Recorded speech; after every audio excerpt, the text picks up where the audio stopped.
ইয়ামিনের জন্মদিন, চারদিকে রঙিন বেলুন ও আলোর ঝলকানি। কেকের সামনে সে বসে আছে, মুখে এক চিলতে হাসি থাকলেও চোখ দুটো কি যেন খুঁজছে। পাশে তার মা, বাবা, খালামণি সাম্বা এবং কাছের বন্ধু রনিও দাঁড়িয়ে আছে।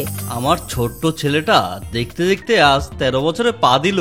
সময় কত দ্রুত চলে যায়। সবাই আমার ছেলের জন্য দোয়া করবেন। ও যেন শুধু পড়াশোনায় নয়, মনুষ্যত্বেও বড় হতে পারে। মানুষের বিপদে যেন ঝাঁপিয়ে পড়তে শেখে। আঙ্কেল, আপনার ভাষণ তো চলতেই থাকবে, কিন্তু এদিকে যে আমার পেটের ভেতর কেক খাওয়ার জন্য যুদ্ধ শুরু হয়ে গেছে। ইয়ামিন ভাই, আর কতক্ষণ অপেক্ষা করাবি? তোর পছন্দের ডাবল চকলেট কেক খেতে যে কি মজা হবে মাইরি। রনির কথা ছাড় তো, ও তো সবসময় খাবার চিন্তায় থাকে। ইয়ামিন দেখ, আমরা সবাই তোর জন্য কত সুন্দর সুন্দর উপহার এনেছি। বিশেষ করে আমারটা কিন্তু সবার সেরা, আগে থেকে বলে দিলাম। এবার তাড়াতাড়ি কেকটা কেটে ফেল। আহা, আমার ছেলেটাকে তো আজ রাজপুত্রের মতো লাগছে। নে বাবা, মোমবাতিগুলো নিভিয়ে ফেল। মনে মনে একটা সুন্দর ইচ্ছা চেয়ে নিস। ধন্যবাদ সবাইকে, তোমরা সবাই এসেছো বলে আমার খুব ভালো লাগছে। কিন্তু আমার যদি সত্যি একটা ইচ্ছা পূরণ হইতো, তাহলে আমি চাইতাম আমার যেন এমন একজন বন্ধু থাকতো যে কখনো আমাকে একা ফেলে যাবে না, সারাদিন আমার সাথে খেলবে, আমার সব কথা শুনবে। পার্টি শেষ, অতিথিরা চলে গেছে। ইয়ামিন তার পাওয়া উপহারগুলো এক এক করে দেখছে, কিন্তু তার মনটা ভালো নেই। হঠাৎ বাইরে থেকে একটি কুকুরের বাচ্চার করুণ কান্নার শব্দ ভেসে আসে।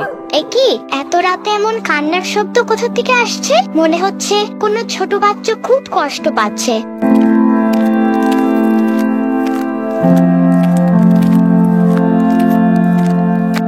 ইয়ামিন কৌতূহল নিয়ে দরজা খুলে বাইরে যায়। দেখে রাস্তার পাশের ঝোপের নিচে বৃষ্টিতে ভেজা একটি ছোট অসহায় কুকুরছানা ভয়ে আর ঠান্ডায় কাঁপছে। ওর চোখ দুটো জলে ছলছল করছে।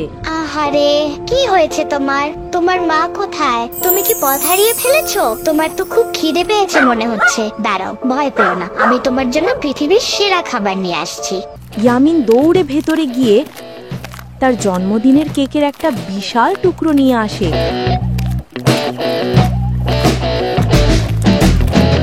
কুকুরছানাটি প্রথমে ভয়ে পিছিয়ে গেলেও পরে ইয়ামিনের ভালোবাসা পেয়ে ধীরে ধীরে খেতে শুরু করে।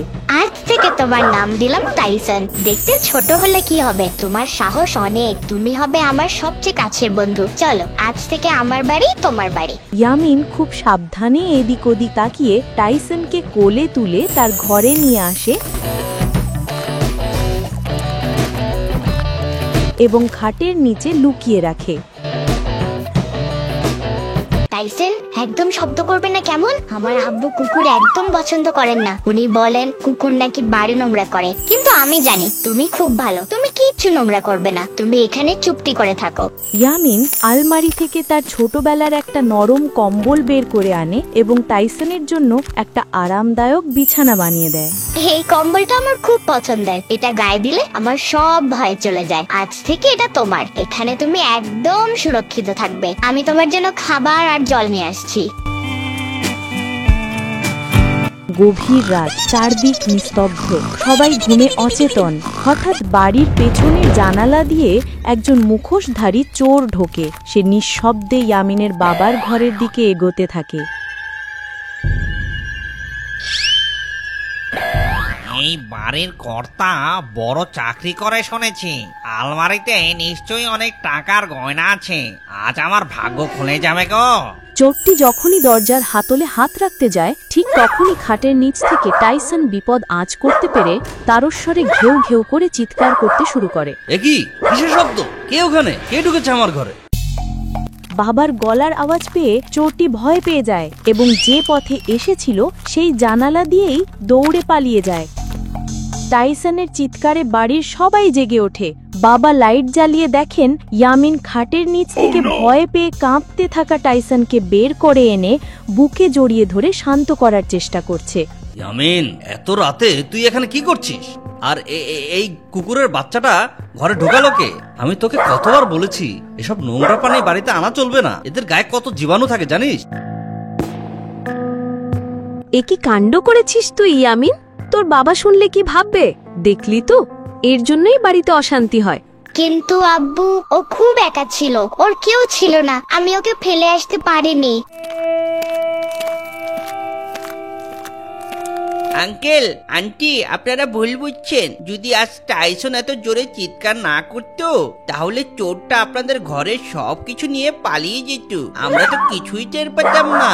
ও আমাদের সবাইকে বাঁচিয়ে দিয়েছে আঙ্কেল, ও নোংরা প্রাণী নয়, ও আমাদের রক্ষা করেছে। হ্যাঁ, কি বলছিস তুই? চোর?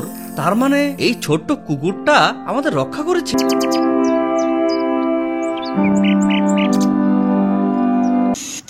পরদিন সকালে বাবা চিন্তিত মুখে সোফায় বসে আছেন।